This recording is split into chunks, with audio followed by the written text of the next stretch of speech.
Buenos días Samuel. Bueno, sigue siendo la política el tema noticioso número uno y yo pienso que lo seguirá siendo de aquí hasta cuando se celebren las elecciones, porque este es un país, siempre se ha dicho, muy politizado. La gente habla tanto de política como si fuera de béisbol y a la gente le gusta la discusión, le gusta la especulación, en los mentideros. Entonces, en cualquier lugar los vecinos, pero además en los ámbitos también de las academias, en los ámbitos intelectuales, se habla mucho de política. Ayer hubo una protesta muy singular, Samuel. Fueron hasta el Congreso Nacional personas con letreros muy bien pintaditos, aunque dicen que se fue espontáneo, contra, ellos dicen, la posible reforma constitucional para la reelección del presidente Medina. Ya nosotros teníamos la información de que eso se estaba organizando. O sea, al parecer hubo una organización que estuvo la planificación en diputados leonelistas, que algunos le dieron la bienvenida a la gente que protestaba, reformistas también, algunos reformistas que están coincidiendo con estos, y otros PRMistas, además de gente, se supone, común, que vino de la población. Esto es un poco risible por varias cosas para mí. Una es, yo no sé con qué moral los reformistas se oponen a la reelección o a una reforma constitucional. Si primero para Balaguer eso nunca tuvo ningún valor como documento esencial del país, decía que la Constitución era un pedazo de papel, tomando esa frase de un famoso político español.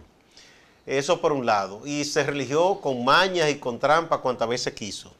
Al final tuvieron que imponerle que no siguiera más, después del fraude del 94. Exacto, eso te iba a señalar, que entonces, fue en el 94 se hizo una fracción en el gobierno justamente por el fraude que hubo. Y tuvo que venir la OEA a intervenir, y hubo un acuerdo, eso fue una crisis política que hubo. Entonces, yo creo que los reformistas como que eso no les luce. Lo otro es, yo no sé si eso tendrá algún resultado, porque son personas que están coincidiendo visiones políticas, pero que a la hora de la hora cada cual va por su lado. Porque no es verdad que los leonelistas van a ser electoralmente causa común con los PRMistas. Ellos quieren que Leonel sea presidente. Los PRMistas o votarán o tendrán como candidato o a Hipólito o a Abinader o a otro que ellos quieran. Pero no es verdad que comen el mismo plato. Entonces, igual quizás alguna gente hasta de izquierda coincide ahí. Por cierto que están anunciando otra protesta para mañana, pero estas son sectores un poco más de la izquierda. Pero yo no sé, hay algo que siempre se dice, se le atribuye al famoso político chino Mao Zedong, pero yo creo que eso cualquiera lo asimila y lo dice, que si tú coincides con tu enemigo tienes que revisarte, porque o se está equivocando tu enemigo o te equivocas tú. Yo creo que hay una coincidencia de Maco y Cacata ahí que yo no le veo mucho sentido. No, en este caso es simplemente una cuestión de intereses. Al grupo de Leonel no le conviene que finalmente se lleve a cabo una reforma constitucional porque eso podría entorpecer sus aspiraciones de cara al 2020 y al grupo. Ese es su único interés. Es el único que tiene, no es eso de estar defendiendo la Constitución. No, hombre, no, pero sabemos lo que se ha hecho en el PLD cuando ha sido gobierno, donde se ha modificado la Constitución para introducir, bueno, no la introdujo Leonel Fernández en el 2000 para las elecciones del 2004, pero sí la quitó para las elecciones del 2012. Pactó para rehabilitarse el mismo.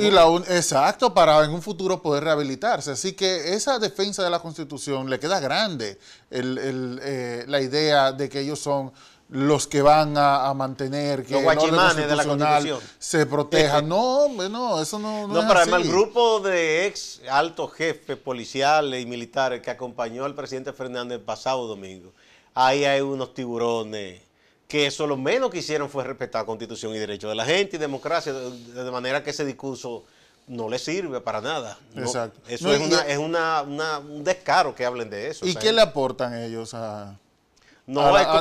Meter miedo. Meter miedo, es lo único.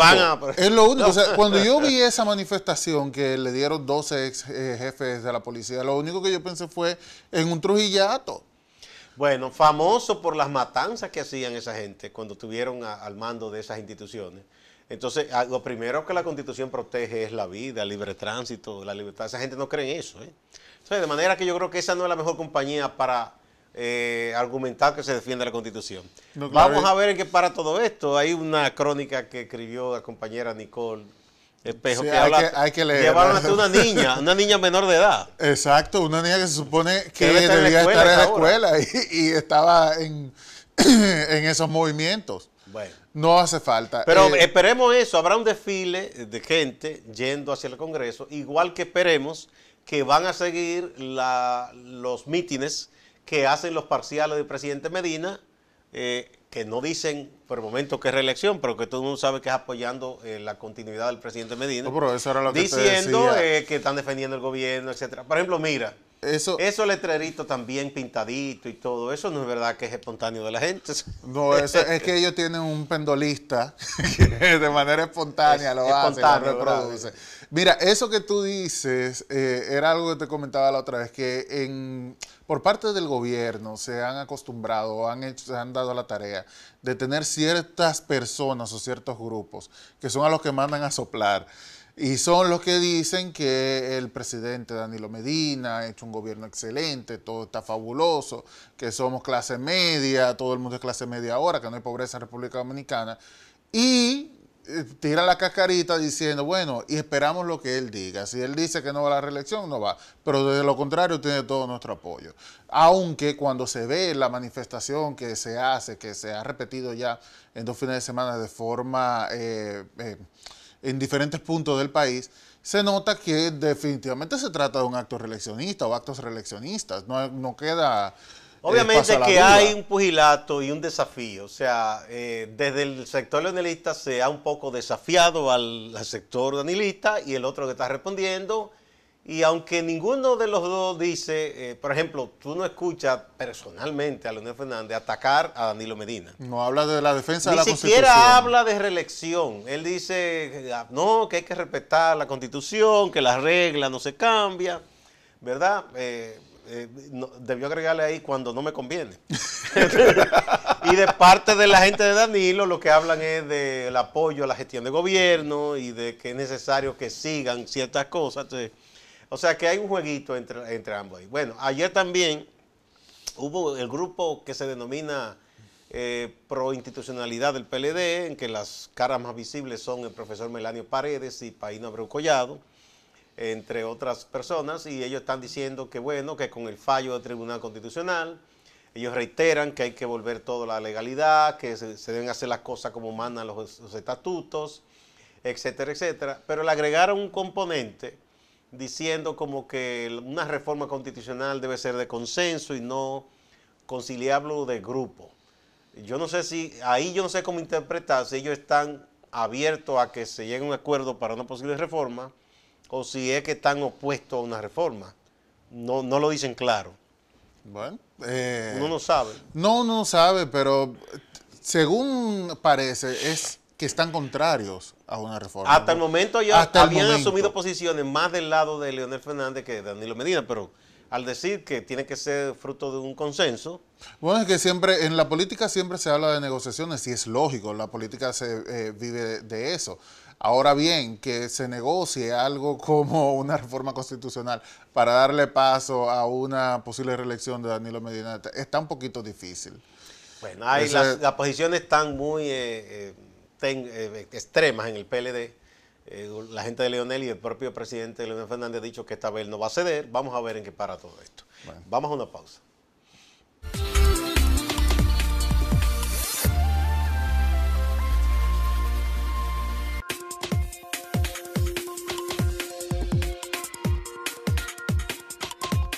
Bueno, también en el ámbito político, Samuel, el Partido Revolucionario Dominicano, el PRD, ¿verdad? Que todavía, pese a las diferencias que hay entre el ingeniero Miguel Vargas Maldonado, que ha estado presidiendo esa organización, y el grupo que se denomina Rescate del PRD, que tiene entre sus líderes más visibles a Guido Gómez Mazara y a Tonti Rutinel, tienen esa diferencia y tienen litis pendientes en los tribunales.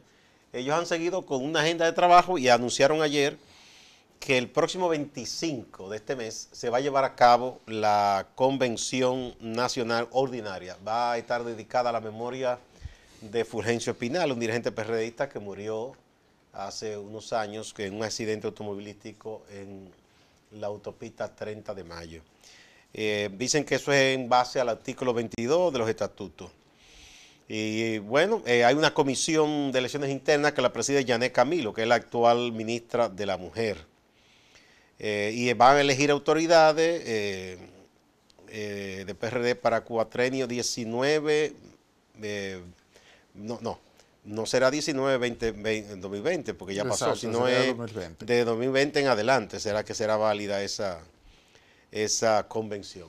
Los partidos, de alguna manera, están como muy pendientes de lo que ocurre en el PLD. Yo creo que eso es un error. Yo creo que cada partido debe estar haciendo su tarea, su labor, independientemente de en qué va a parar ese asunto interno del PLD, porque total, al final, si es un partido de oposición, deberá enfrentarse al PLD en las elecciones, sea que el candidato sea Danilo Medina o sea que el candidato sea Leonel Fernández u otro. Claro, porque y yo creo que gastar energía en ese pleito que no es de ellos, me parece que no es lo más inteligente. Es que casi da la impresión de que ellos van a empezar a tomar decisiones una vez que el PLD se ponga de acuerdo. Se supone que ya ellos deben estar trabajando y que deben tener todo bien organizadito de cara a las elecciones del 2020. Y no solo eso, estamos hablando de partidos que son de oposición y por un lado está el rol que debe cumplir el partido como candidato o una opción, ¿verdad?, de gobierno en un futuro, pero también como su rol de opositor. Y el propio PRD, que es un partido que es aliado del PLD en estos momentos, pero Miguel Vargas ha dicho que ellos van a elegir a todos los niveles candidatos. No habló específicamente si incluye al candidato presidencial. Muchos entienden que casi es por decantación, van a ser aliados de nuevo en el aspecto presidencial. Pero bueno, como quiera, deben hacer la tarea de hacer su convención, de elegir a sus candidatos y de formalizar las cosas. Yo creo que la parte que se llama rescate debió, aunque tuviera pendiente el aspecto legal, buscar un preacuerdo que dijera, bueno, mientras se resuelve aquello, pongámonos de acuerdo para participar también, porque eso va a ser pleito sobre pleito todo el tiempo y eso desgasta mucho. No, y que es algo que se extiende demasiado. Fácil que llega el momento, por ejemplo, de las elecciones y todavía ese aspecto legal no se ha resuelto. Entonces, mientras tanto se está perdiendo tiempo. No, entonces, si ellos van a recurrir lo que ahí ocurra, otro campo de batalla, porque no solo a tribunal electoral, tendrán que ir a la Junta aquí y allá. Eso, o sea, es un pleito de nunca acabar, si se van por ese lado. Exacto. Mira, hablando de partidos de oposición, también hay que mencionar que esto es importante. 6 partidos fueron ayer a la Junta para plantear su oposición con respecto a la decisión que había tomado del voto de arrastre. Del voto de arrastre. Que todos sabemos que es una decisión pues que aunque la Junta ha justificado y ha presentado certificaciones sobre esto, entendemos que al final de cuentas mantener el voto de arrastre en casi o más del 50% de la población distribuido en 5 provincias y el Distrito Nacional, sigue siendo una captura del voto, de la opinión popular con respecto a la decisión entre elegir un senador y elegir un diputado. Bueno, es violando a la Constitución en el aspecto de que el voto debe ser directo. Aquí no estamos en un sistema de voto colegiado, como que existe en Estados Unidos. Exacto. Y otros países. Entonces, y además, eso por un lado, viola también la Constitución porque crea 2 categorías de ciudadanos. El que tiene derecho a elegir directamente a sus senadores y el otro que le quitan ese derecho. Entonces, tú no debes tener 2 categorías de ciudadanos, eso no puede ser. Eso...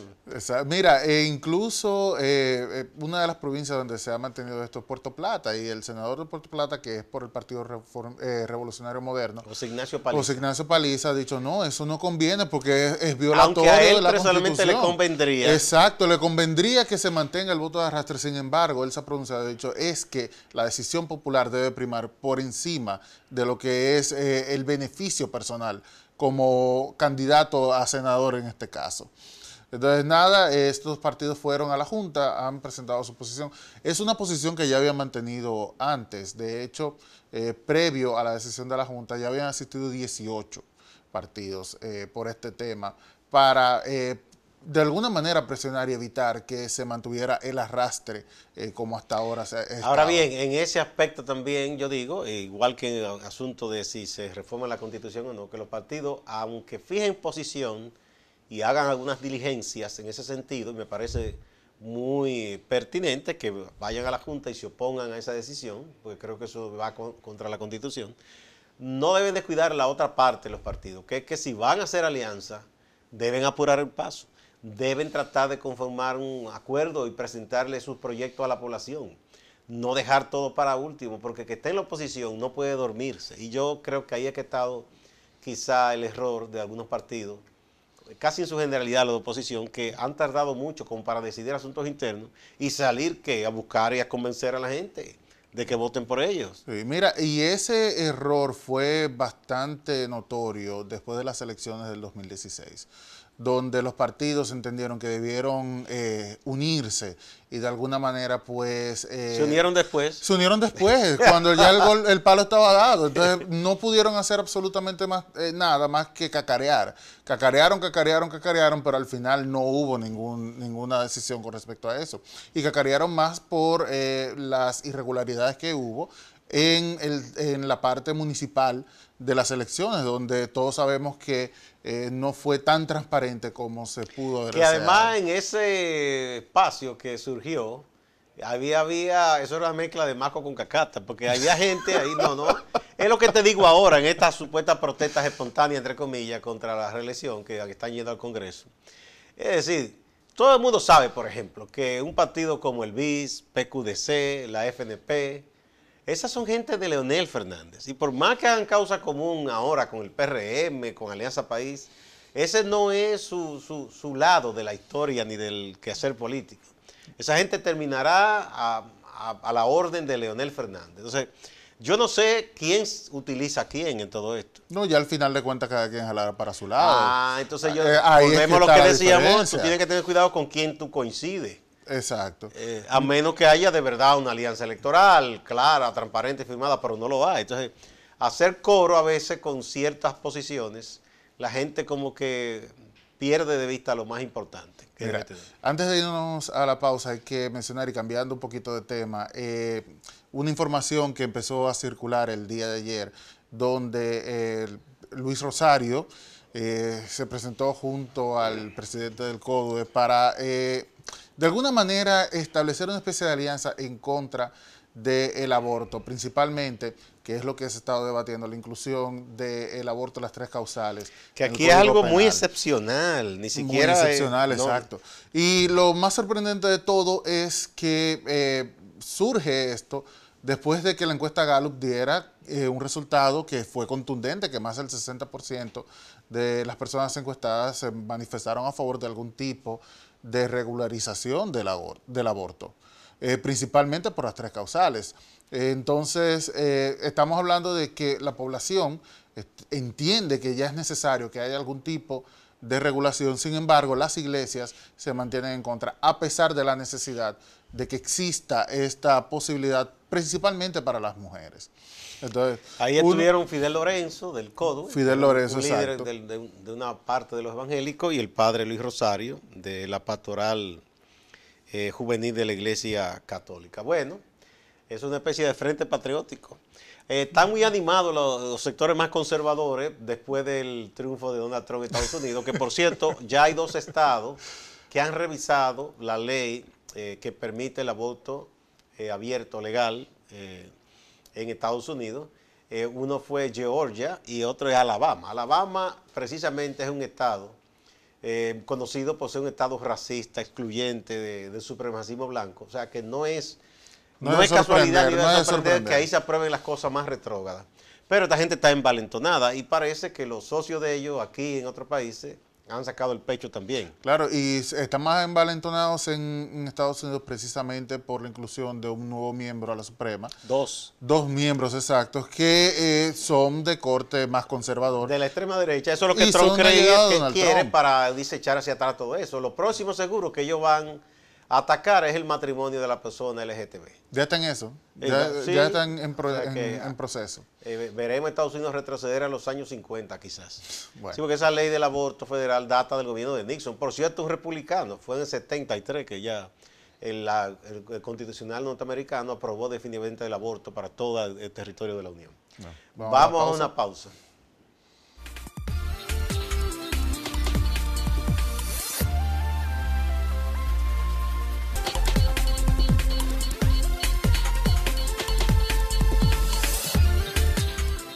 Desde la ciudad de Santiago de los Caballeros nos acompaña el compañero Máximo Laureano. Muy buenos días. Gracias, Gustavo. Saludos, Samuel. Buen día, Máximo. El cantante Héctor Acosta, reconocido como el Torito por su fina voz, tanto cantando merengue como bachata y otros géneros, está anunciando que el próximo 27 de mayo, junto al Partido Revolucionario Moderno, estará presentando su precandidatura por la senaduría de la provincia Monseñor Noel. Dice que en el Bonao Country Club estarán presentando su precandidatura. Estuve por la capital el domingo y pude ver que en el trayecto de la provincia Monseñor Noel hay algunas vallas anunciando las aspiraciones de Héctor Acosta, el Torito. A propósito de senaduría y aspiraciones, aquí en Santiago el médico internista Daniel Rivera, quien es el presidente del Consejo Directivo de la Unión Médica del Norte, también está anunciando que el próximo 18 de mayo estará presentando su precandidatura también por el Partido Revolucionario Moderno. ¿A senador también? A senador, sí. Sería el competidor de Julio César Valentín. Hasta ahora solamente ha salido Daniel Rivera por el Partido Revolucionario. Bueno, está también el diputado Ulises Rodríguez. Que aspira a senador también. También aspira a la candidatura a senador por Santiago. Todos quieren ser senadores. Bueno, ayer en Moca se soltó el loco. ¿Qué pasó en Moca? En la policía. Unos dirigentes comunitarios, activistas sociales, vinieron desde las comunidades La Colonia, Hincha y otras localidades para exigir carretera, caminos vecinales, entre otras peticiones sociales, pero cuando llegaron a la gobernación en el centro urbano de Moca, la policía le entró a macanazo y de hecho algunas personas salieron con heridas. Hubo un joven que lo hirieron en la cabeza, bastante contundente las heridas, y Juanchi Comprés, Dionisio Comprés, ha estado denunciando que fue una represión total, que al menos 10 personas resultaron con lesiones, alguna más impactante, otra más leve, producto de esa acción policial que trató por todos los medios de que los dirigentes comunitarios llegaran hasta el edificio de la gobernación en la ciudad. Yo no sé cuándo van a entender algunas autoridades que el derecho a la disensión, a la protesta, no hace ningún daño, al contrario. Es una alerta para hacer una buena labor de gobierno. No sé por qué hay que reprimir a la gente por esto. Y sobre todo que la policía entienda que cuando ellos no reprimen las manifestaciones pasan sin ningún tipo de inconveniente. A veces ni trascienden incluso. Bueno, no quería decir esa parte, pero... No, es verdad. Muchas veces ni trascienden. De hecho, periodísticamente la gente ni se entera. Bueno, porque hay muchísimas protestas y reclamos todos los días. ¿Qué es lo que hacen estas comunidades? Sus representativos van a la gobernación, entregan un documento y le ponen un poquito de función al gobernador o gobernadora, que casi nunca... Le ayudan a gobernar. Le ayudan. Porque es para eso que está el reclamo de la ciudadanía, para ayudar a una buena gestión de gobierno. Ayer el ex regidor de Santiago, Domingo Ureña, presentaba unas imágenes, o la presenta porque la tiene en su muro de Facebook, sobre el gran desorden que hay en los alrededores del mercado del hospedaje Yaque. Aquí se ha entendido que el hospedaje Yaque es un mito y no se le quiere dar el frente. Las autoridades lo utilizan como lema de campaña. Todo el que aspira a alcalde en Santiago ha dicho que va a resolver el desorden. Pero yo pensé que eso hace tiempo que estaba resuelto, Máximo. No, porque Gilberto Cerulle llegó al hospedaje Yaque con un aparataje, con una parafernalia. Pero desde cuando estaba el señor Suet se intentó algo una vez. Es que ahí se intenta. Todo el que llega. Bueno, Suet en los últimos años de su gestión llevó una solución importante y fue que se echó hormigón en algunas calles que se hacían fango. Y eso ha ayudado un poco. Luego Cerulle vino con la reorganización de los vendedores, pero eso nada más duró hasta las fotos. Luego de las fotos... Si la memoria no me falla, Máximo, ¿no se habló una vez de trasladar ese mercado? Se ha hablado todo el tiempo. Porque ya yo creo que eso es un problema. Santiago ha crecido mucho alrededor de ese mercado. Lo que pasa es que siempre son propuestas populistas, más nada. Te digo, son lemas de campaña. ¿Qué es lo que ocurre con el mercado del hospedaje? Ya que el mercado es un cuadrante que está entre la calle Capotillo, Pedro M. Hungría, la calle del Sol y la 16 de agosto. Ese es el cuadrante, o creo que es la Boy Scout. Ese es el mercado. Lo que pasa es que eso se ha extendido y ya es todo el mercado desde la calle Valerio, desde la avenida Valerio hasta el Anselmo Copelo, llega hasta la calle Restauración y entonces se extiende también hasta la avenida Circunvalación. Pero además que Santiago ha crecido mucho y yo creo que ya eso es un problema, es un percance tenerlo ya en esa zona. Pienso que eso debe ser sacado de ahí hace tiempo ya. Sí, Abel intentó, pero empezó por la parte de los carretilleros, quiso sacar a los carretilleros se envalentonaron, hicieron una protesta. Armaron un caos, cerraron el mercado, el hospedaje ya que ese día, y Abel no ha vuelto a mirar para allá. Bueno, con excepción del parque que está dedicado al poeta decimero, Juan Antonio Alitz, que fue rescatado. Pero el parque se rescata, se tranca el área, pero sigue sucia. Bueno, nada más. Muchas gracias, Máximo, por el reporte. Seguiremos dándole seguimiento a los temas en Santiago. Y será hasta mañana. Muchas gracias. Gracias a ustedes también, amigas y amigos. Hasta mañana.